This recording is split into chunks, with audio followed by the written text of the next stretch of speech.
Mike, I wanted to ask you, uh, why do you think Quakers should continue to invest themselves in the work on reservations and not just say write a check and send it on in?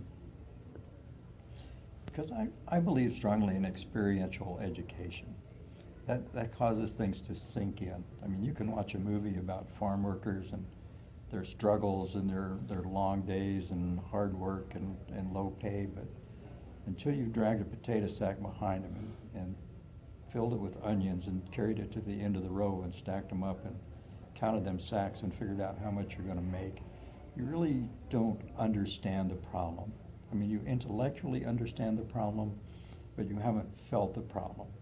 And so it's easier to not think about it when it's all in your mind, but when it's in your back, your back hurts from lugging that sack, or then you have a memory that you're not going to forget. And it gets you much more invested in the actual work and the actual result that you want to obtain. And so I think it's really important for people to go and visit the people that they want to know about and ask them their stories rather than just reading it in a book or hearing it in a movie. Hmm. And we had talked a little bit about the problem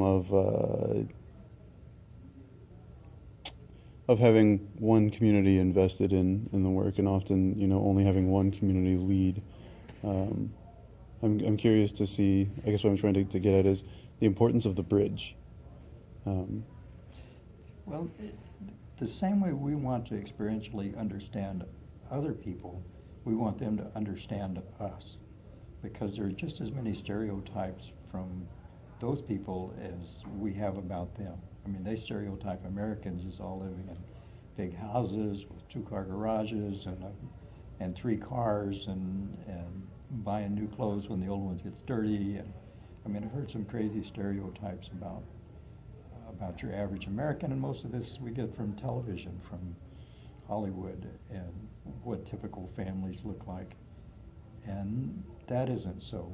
But they also have the idea, partly because of the racism and aggressive acts that they experience when they leave the reservation, for how everybody feels about them.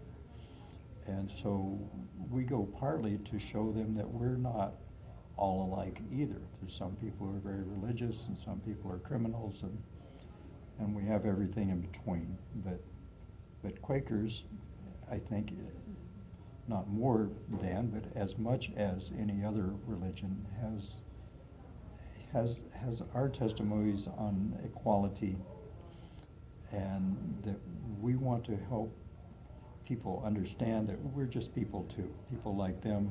We want to work towards good. We want to do what we believe is the right thing. We make mistakes just like everyone else, and hopefully we learn from them and change our behavior and move on. But we really do want to do something and not just talk about doing something. We want to do something that we can think makes a difference in bringing about some equality in the world. awesome. Thank you.